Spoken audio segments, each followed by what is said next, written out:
Raiding's been my favourite thing to do in World of Warcraft for the longest time now, and I think it's one of the areas of the game which has remained a high point for so many people. Whether it was banding 40 people together in vanilla to slay a dragon for 2 bits of loot to share across the entire raid, or in more modern World of Warcraft taking on mythic bosses which are so difficult that there's professional guilds competing to see who can obtain the world first. Raiding has always been a core part of this game, so each expansion and major patch for that matter must have raids, which means there has been a lot of them in World of Warcraft's 20-year history, and though there are so many great raids to pick from, some of them I would sooner rather forget about, and those are the ones we're going to be talking about today, picking out the worst raid of every single version of World of Warcraft that has existed so far, minus the War Within, because as of doing this video there's only one raid tier in it, so it wouldn't be exactly fair to pick. We're also going to be starting from vanilla and then ascending up the expansions. So with that said, let's make a start. But first, a quick word from today's sponsor, Boot.dev. Boot.dev is a platform dedicated to teaching back-end web development from start to finish in the Python and Go programming languages. It aims to keep things fresh and interesting by treating this learning experience more like an RPG, where you're in charge of the pace at which the action happens. To that end, it has achievements, leaderboards, daily goals, and many more things you'll be familiar with. And above all, Boot.dev want to get you writing and understanding your own code, as it's such an effective way to learn their content. There'll be plenty of help available for your learning journey too, as Boot has an AI tool to help you understand what you are learning rather than just handing you the answers if you're stuck. And Boot believe in getting a solid understanding of the fundamentals, and that taking your time is key in this field of work. And if it does end up proving to be something for you, it can be well paid with experience and often has remote working opportunities too. So if it sounds good, why not give them a try? You can click the link in the description box and use my code WILLY to get 25% off your first month, or even your entire first year if you choose the annual plan. Many thanks to Boot.dev for the continued support on the channel. Let's get on back to WoW.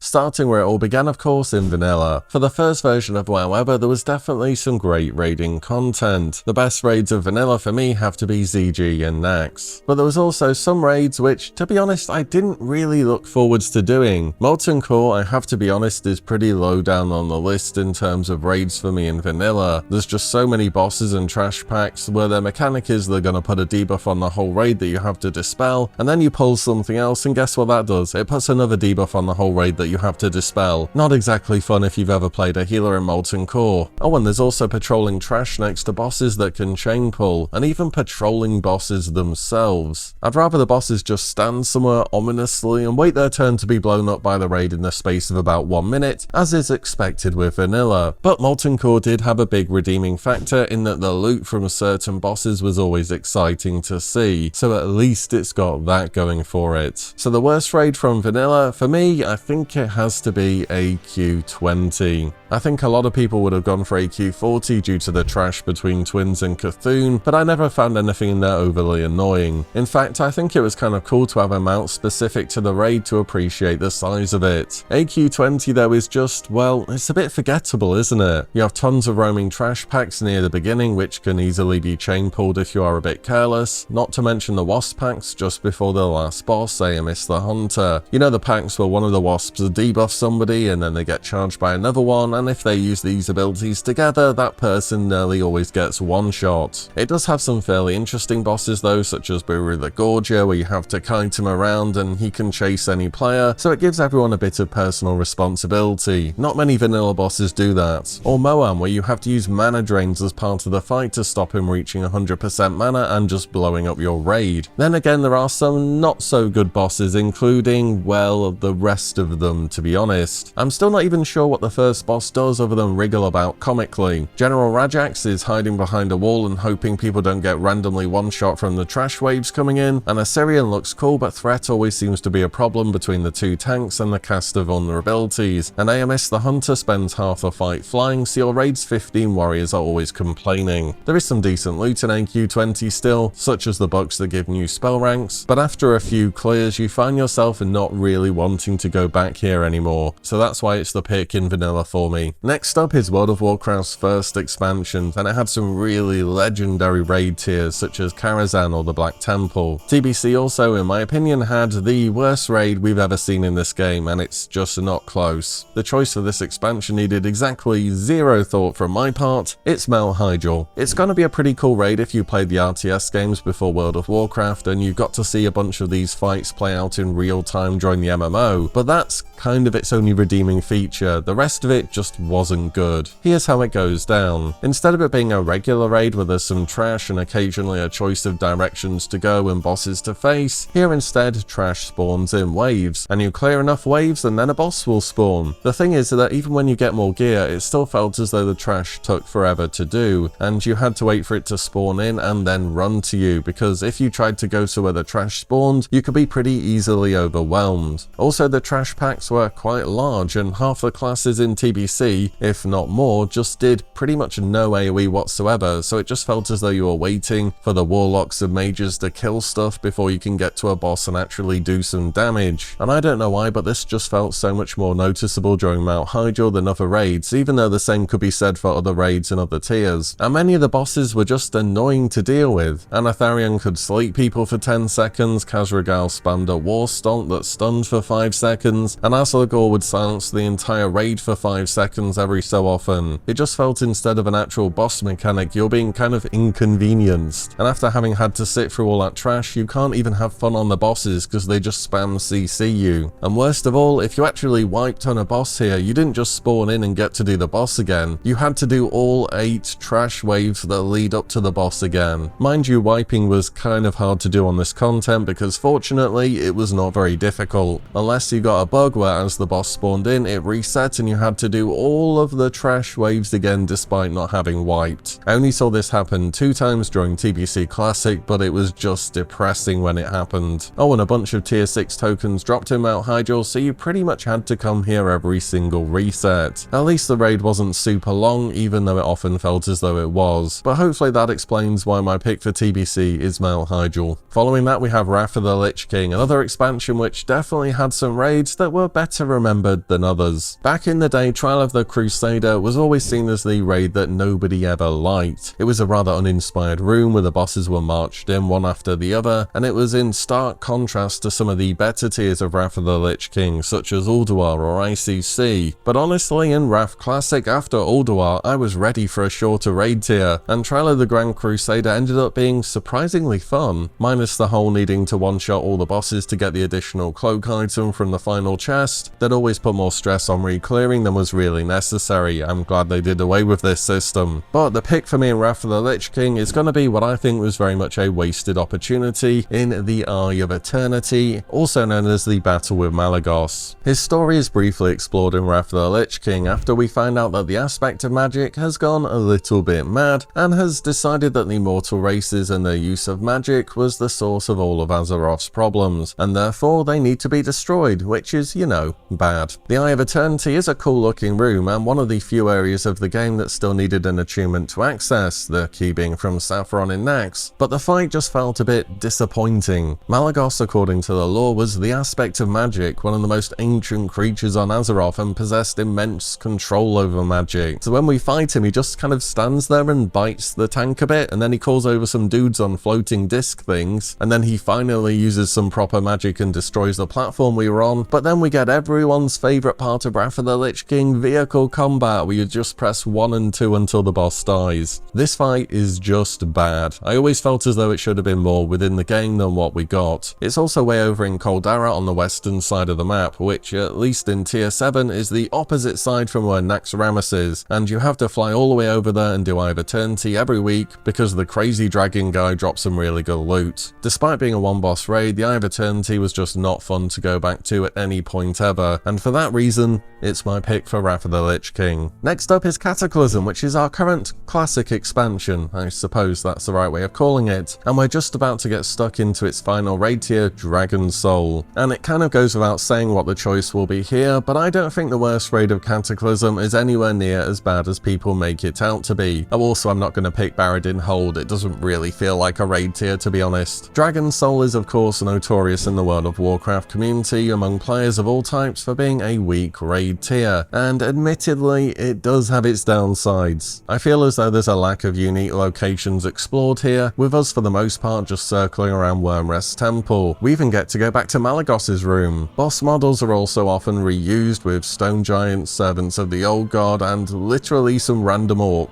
And then there's of course the fight versus Deathwing, which takes place over 2 encounters, first fighting his literal immune system on his spine, and then afterwards defeating him once and for all when he's crashed into the maelstrom. Sounds very cool on paper, but people often say it didn't really feel as though we ever fought Deathwing directly. The idea here from Blizzard of course was that Deathwing was so enormous that we couldn't fight him directly. It just wouldn't have been possible and wouldn't have looked good on screen. Anyways, I've been doing a bit of the Dragon Soul PTR at the moment, and I don't know what state it will end up releasing in, but currently I have to say that things are a bit more challenging from this raid than what I expected, and the bosses are actually kind of fun and will require some decent progression to get down on heroic. Sure, some of the models are reused, but whenever I hear this I can't stop myself from thinking, wait till you hear about Blackwing Lair, with its 3 in a row copy-paste 1.5 times scale dragons that have one mechanic different between them. I think something that didn't help Dragon Soul's memory in retrospect that it was the first raid ever where realistically everybody had the chance to clear it thanks to Raid Finder. There will of course be Raid Finder in Classic, and Blizzard are delaying it a bit so we don't know how it's going to look though. Raid Finder allowing everyone to clear and the raid tier lasting some 11 months or so before Mists of Pandaria dropped meant that everyone had time to be thoroughly done with it. Back from ICC to Kata's release, which was even longer than Dragon Soul by the way, there was still that mystery of the later bosses, which could take pod groups a very long time to work towards. And in Mists of Pandaria, another expansion with a very long final patch, there was a lot more non-raid content to do through the Timeless Isle and so on. Cataclysm, as you'll know if you're playing it at the endgame, is kind of just go do the raid and then, well, you can go do the raid on another character if you want to. So all in all, I think Dragon Soul is still worthy of the title of the worst raid of Cataclysm at this point in time, but it's not as bad as people make it out to be, and I think it's going to have a bit of a redemption story similar to Trial of the Grand Crusader. We'll see if I'm right or wrong on that. Next stop is MoP, a very controversial expansion when it first dropped in 2012, and one which a lot of people didn't even want to take seriously with its new panda-themed race. Despite that, looking back now, Mists of Pandaria did a lot of things very well, and we know we're going to be seeing it again following Cataclysm, so maybe this time around you'll give it a try. As a whole, Mists of Pandaria was pretty strong when it came to the raiding scene, so I think for me I'm going to have to pick one of the earlier raid tiers here. Mogashan Vaults, despite being a bit RP heavy with Lorewalker Cho yapping on, does have some cool encounters, and I think it was a good follow-up to the expansion story that was already established. Similar comments for Heart of Fear for me as well here, so I think the pick has to be Terrace of Eternal Spring. Not that it was a terrible raid, but I do have to pick one here, that's the point of the video. The first potential issue is that, well, it was really quite a short raid with 2 bosses in the same room, then you got 1 set of stirs for the next boss, and then another set for the final boss. Kind of similar to Trial of the Grand Crusader in that regard, in that it's practically a boss rush instead of having trash to break things up, but there is something I'm kind of dreading with the Terrace of Eternal Springs in advance of even playing Mists of Pandaria Classic, and that is the final boss, the Shah of Fear. And what seems most off-putting to me at the moment is that I know Method's world first kill back in 2012 was about a 21-minute boss encounter. Heroic Rag was easily over the 10-minute mark already, and having to progress that much into a fight and then you wipe and you have to do all of it over again did get a little bit tedious towards the end, especially when on Rag at least there were so many points when you could wipe. Imagine getting 20 minutes into a boss encounter then you wipe. That sounds not very fun if I'm honest. I mean, sure, we're gonna have our final patch balancing so our kills are on average faster, but believe me, the gap is closing with each expansion on progression kills for bosses. Many guilds in Wrath Classic, for example, hit and rage on Lich King before their first 25 heroic kill, and for example, Paragon's world first on Rag 25 heroic was about 15.5 minutes, and there are plenty of kills not too far off that range in Kata Classic on progression. I know it's probably a weird point to raise this much for the entire raid, but excessively long end bosses seem to be something that Blizzard were a bit keen on doing during this era of World of Warcraft.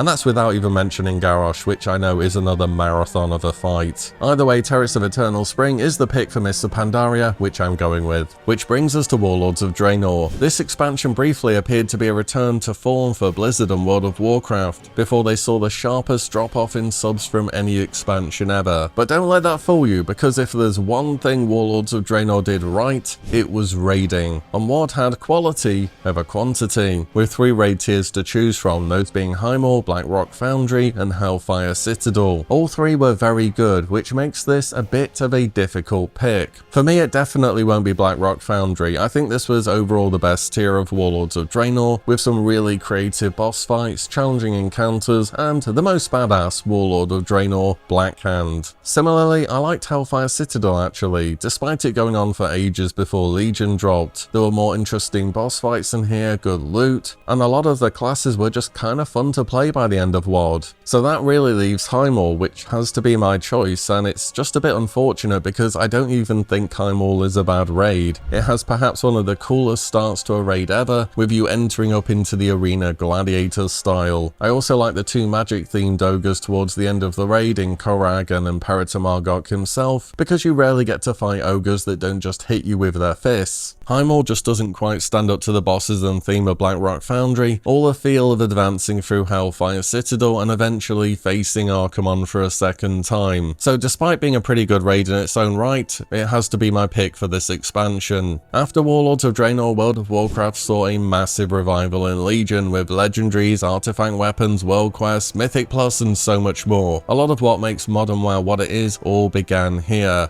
and alongside that came a very strong raiding scene. The high point of Legion for me must have been the Nighthold, which is a top 5 raid ever in my opinion. But for the worst raid, well, it probably has to be the one right from the start, the Emerald Nightmare. The legacy that the Emerald Nightmare left behind was infamously being the easiest mythic raid tier to ever have been created. It was cleared in under 1 day from launch. It seemed as though Blizzard underestimated all the power that players were able to gain through optimizing legendaries and spamming Mythic Plus in Maw of Souls like a bunch of degenerates for hours on end. But above that, it just felt as though it was a bit of a wasted opportunity. The Emerald Dream and the Emerald Nightmare have been locations that were speculated on in the World of Warcraft community since vanilla. We know the devs were working on the Emerald Dream since vanilla. Of course, we'd finally get to see the Emerald Dream in Dragonflight, but in Legion, the Emerald Nightmare just felt as though, wait, that was it? I guess I expected something more than that. Also, they randomly killed off Ysera as part of the Emerald Nightmare story, which I don't think a lot of people liked.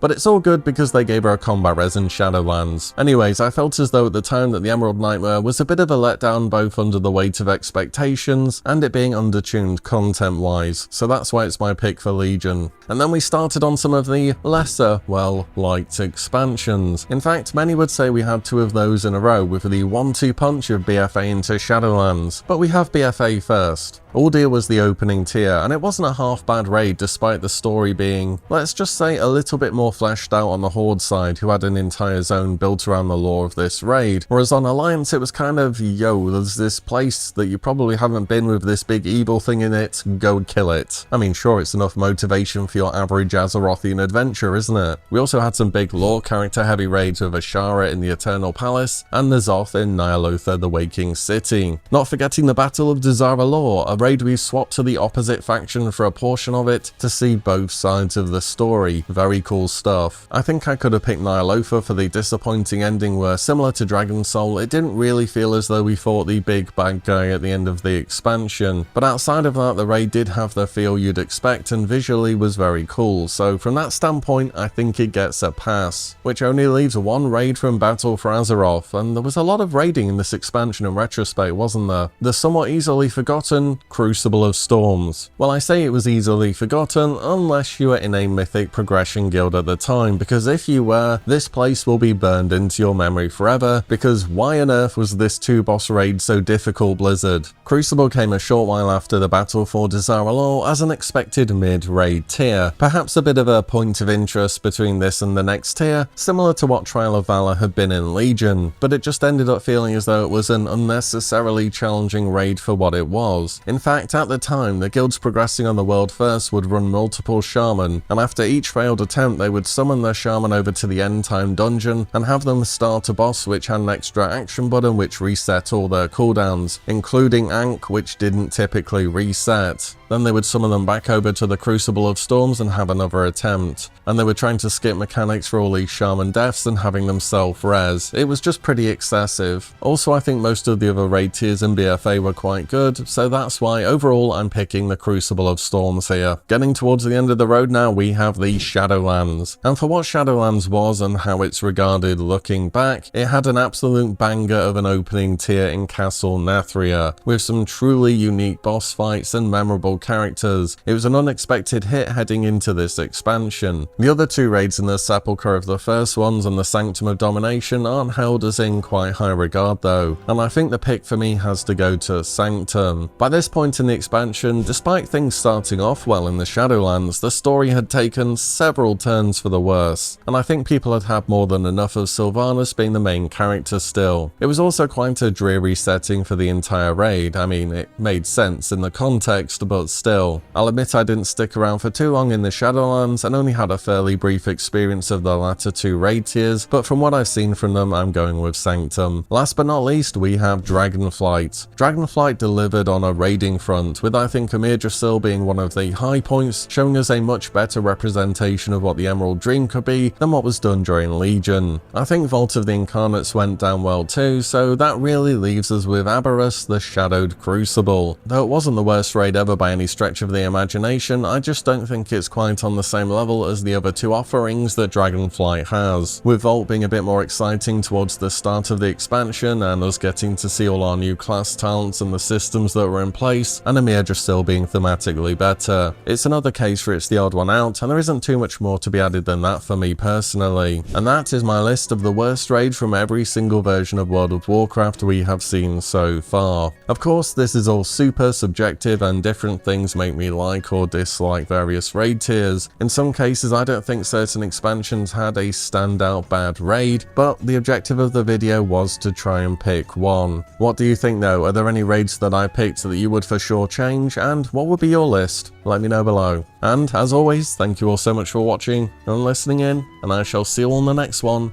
very soon.